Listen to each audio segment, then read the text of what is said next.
want to thank the whole culture team, productions, specifically Tita G. Here is Rachel and Morissette is here. We had a chance to take a picture of Morissette. Not yet for Rachel, she just came out. Yay! So these are the Lubbock Choir. These are the stars of the show. About time.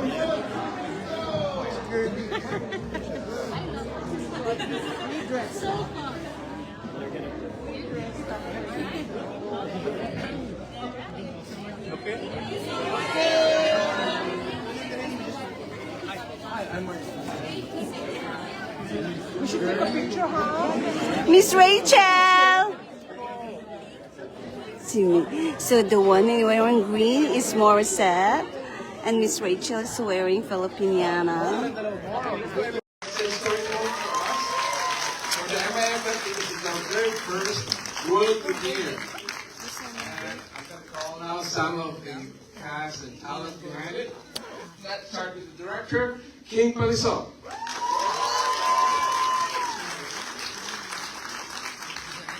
And we have the lead actress, Morissette. Yeah. And we have the co-actress and co-producer, Rachel Alejandro. And we have Girlie Rhodes, the co-producer. And also with us are Shanna Lasso, supervising producer of Black Quest. And also Harry Hartman, communications head for the film. So please, and Jeffrey Mihio too. So, you can go to your page.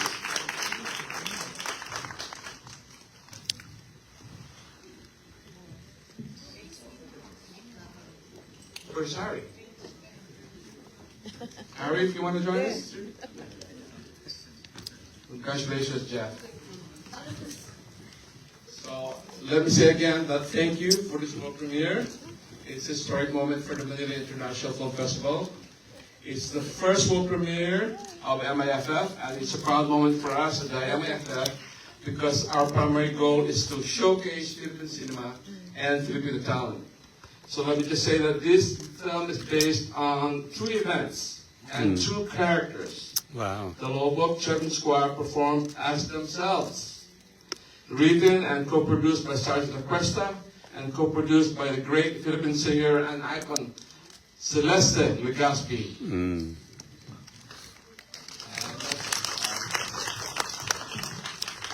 This is I'm quite familiar with the project because it's quite a passion project from the team, including Celeste, who brought us Ang Larawan, the acclaimed musical film adaptation of National Artist for Literature, Nick Joaquin, a portrait of the artist Filipino, and a story or idea to make a film about the Lubbock Children's Choir as led by the public school teacher, Alma Taldo.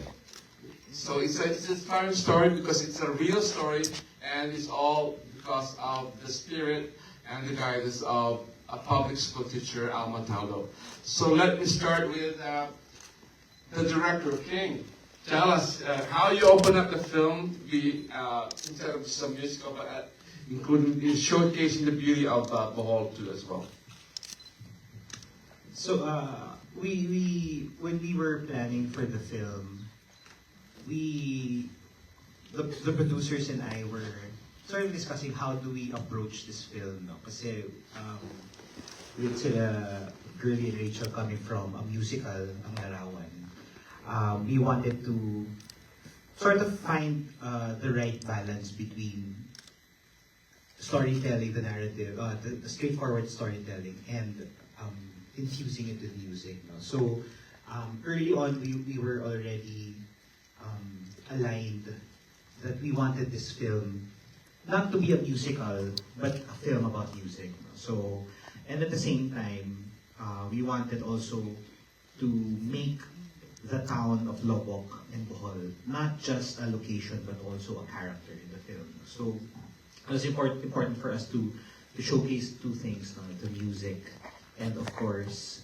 the town that makes this music. Thank you. And for Rachel, like earlier, I know this is a passion project for you, so I want to know how it's feeling right now, how you feel, and just give us a background on how it started for both of you. When we were showing Larawan around the Philippines, one of the places we went to was Bohol. And in Bohol, when we screened Larawan, our movie, which by the way is showing on Netflix USA, for those of you who haven't seen it yet, Larawan, the portrait. Anyway, we were showing it around the Philippines, and in Bohol, we were we were regaled by the Lobok Children's Choir. And it made us think that what would our next project be? And we, in Culture Team, we want to create movies that inspire and that make people feel empowered. You know, it's not always about popular people or, you know, famous people. We wanted to show that there are people who may not be so rich or wealthy, but were able to make something special. And this is Alma Taldo. She was just a regular public school teacher that got inspired by seeing the children in Lobok, just, you know, not with nothing to do. And she gathered them and created a choir, which of course since then a lot of people have helped them. Ekit Butalid, and then Gardy, who's the character towards the end, Gardy Labad, was very, very instrumental in bringing the choir to the world's attention. He created tours for them that took them to Europe, took them to the USA. And in fact, when Alma brought the choir here to the USA, somebody offered her a job. And they were willing to bring her and her family, work on her visas, you know, just for her to agree to work for a school here in California. And she said no, because she said what's going to happen to her kids, not her real kids, but the Lobok kids. And she has stayed with them for the last 40, 50 years. Wow. And you know, when we went to Lobok, you will see her walking around town in her duster and slippers, and everybody greets her. They all know who she is. And like the Ayala Group, famous people, the owner of Oishi, they have consistently supported the choir. And yet they remain very moderate, very modest. They have not had any heirs. And when we came there telling them we wanted to make their story a movie, you know, Alma was like, she said, really? Why? You know, it's like she was amazed that we really wanted to go to the trouble of making a movie about her. That's She true. was very shy about it, but somehow we were able to convince Signal, which is MQuest now, to partner with us, so that they just didn't produce Kingdom, but they also gave us funds to create this movie. Nice. Which we had hoped we could get the province of Bohol to help us, but unfortunately, we got caught by a change of administration, and yet the former governor did continue to help us. And the city of Quezon City, Mayor Joy Belmonte was a big part of getting our movie done. So anyway, thank you so much for coming today. And I will pass the microphone to my colleagues over here. But we appreciate your coming today, and we hope if you like the movie, you will vote for us. There's an audience award. So if you can see the QR code out there as you leave the theater, please vote for our little film, Song of the Fireflies. Thank you so much. Thank you. Rachel, your real famous family show, so tell us how you're feeling right now. I know that you've been passionately involved with this film from the start. Definitely. So that Anlarawan screening happened in Bohol in the year 2018, if I'm not mistaken. And by 2019, we got Morissette and Direct King involved, and of course Sarge Lacuesta, our screenwriter. So this movie has been like 6 years in the making, and it's been like Ruben mentioned earlier, it's been through everything you can possibly imagine, and the kitchen sink. So I feel like the movie, in a way, is sort of what we are like also as Filipinos, resilient. You know, we are so used to dealing with so many trials and challenges in our lives, and yet we rise up. And I think that's what the movie represents, you know.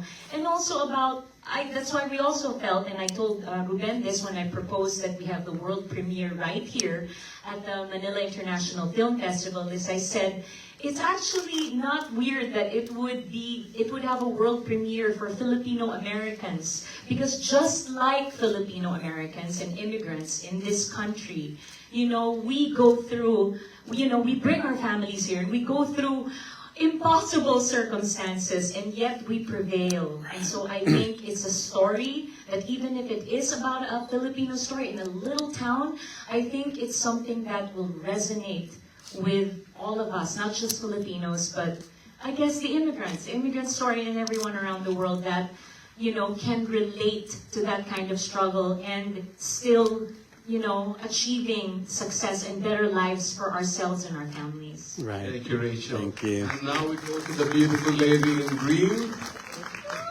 Congratulations, Morissette. This is your big screen acting debut. So tell us what was the experience like. Congratulations on your performance. Thank you so much. I'd just like to say I am wearing the color of the Lubbock River.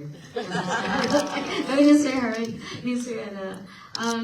I am very, very thrilled that it is finally out for everyone to enjoy. As Mr. Rachel and Tita Girlie said, it has been many, many years in the making, and we are just very, very happy that even through the pandemic and everything that happened in the last couple of years, we were able to push through with it. And even for me, so much has been happening also with my career personally and with my music, but I tried to make sure to allot the time to be able to push through with this movie with them, because it is also a story that I resonate with personally, as someone who is from Cebu, which is a province that is in the region beside Bohol, which is in the Visayas region. I am Cebuana, and so to be able to be represented in this movie as well as a provinciana, it gives me such pride to be able to do that. And yun po, like, it's just a very simple story aided by beautiful music that hopefully we could inspire a lot of not just Filipinos but really everyone to enjoy, and to be reminded that sometimes, even in just watching the movie today, I am reminded that sometimes it is ourselves who stops us from doing great things. And so it is so important to be surrounded by such great people in our lives and be held down by our faith, and just to keep going in order to reach our dreams. And so I'm just very, very grateful and very, very blessed, the whole team and production, for just trusting me with this opportunity, and to be here in Los Angeles and all places, be able to share our movie with everyone. So thank you both. Thank you. Talagang salamat. Suki na namin po si Jeff. Because Jeff was also part of the inaugural MIFF, and now he's back with very good film. So tell us what's the experience like, especially about being part of this film. Thank you. As Girlie mentioned earlier, I think this movie was pitched to our company pre-pandemic, right? 2018, and you were saying, oh my gosh, ano nang mangyayari sa pelikula natin because of the pandemic? The kids are actually lumalaki na, di ba? Parang they were growing up already, but we said we want to be able to continue with this movie, and just like what we presented to MIFF, to MMFF last year, MQuest brought Gomburza here. This year we brought The Kingdom, and of course some of the Fireflies. So we're just very happy that we're able to present quality Filipino movies to not just to America but to the world, and we're very happy that today you've witnessed a Filipino movie of we feel of excellence. So thank you again for coming here today. Right, thank you. For Harry. Now your job is set, how to spread the word about this film around the world, because now with this premiere, now your job starts. Well, no, my job has started when Tita Girlie approached me before the year ended last year and presented me with a problem that is some of the Fireflies. That was some of the Fireflies. Like, it's been on the shelf. How are we going to push for theatrical release in the Philippines? And I came with a wild idea. Like, if the Philippines is too congested already and we didn't make it to the Metro Manila Film Fest, let's take it to Hollywood. Wow. And then they listened. Rachel and Tita Gertie listened, and we would like to thank the board members and everyone who's part of the Manila International Film Festival. Thank you so much and congratulations on the second year. And thank you for giving a push for this movie because we're finally doing our nationwide theatrical run in the Philippines. Wow. So, thank you, Uncles. Thank you, Tita Gertie. Congratulations, Morissette, Rachel, and Direk King. Thank you, everyone. Thank you. You're welcome. I think we have time for a few questions. Who wants to ask a question? Yeah, go ahead. I very much liked the aesthetic of this film. The warm, warm glow and the softening of the highlights created this ethereal, nostalgic feel, and I found myself feeling like I was one of the children of the choir. Was that intentional? And if you don't mind me asking, how was that achieved? So, well, a lot of the visuals were really with the help of our cinematographer, Juan Ignacio. When we were planning for the film, we really had to study how we will be representing the town. No? And not just the town, but also Manila. So the intention was really to show the duality or the difference between provincial life and the big city life, no? Especially in that time. No? So in the 80s, it was a very tumultuous time, no? In the Philippines. And we wanted to show that visually. No? So while we were aware that it was a story about Ma'am Alma and the choir, we also had to be aware of the backdrop. So it was a conscious decision to present Lobok as a very quaint, magical town. Of course, with the colors and also with the help of our colorist Marilyn Magsaysay. So we really wanted to show this town as something that's oftentimes forgotten because most of us really already live life in the big city, and we wanted to just go back to that feeling of being in an open space and being surrounded by nature, uninterrupted nature. So, the way we shot it also, we wanted it to have a stark contrast to how Manila was going to be shown. Though. Even with the lensing, we wanted to see the river and the town using as much wide lenses as possible, just to see really the magical beauty of the imagery, and in contrast, show Manila as a very tight, compact, crowded, city.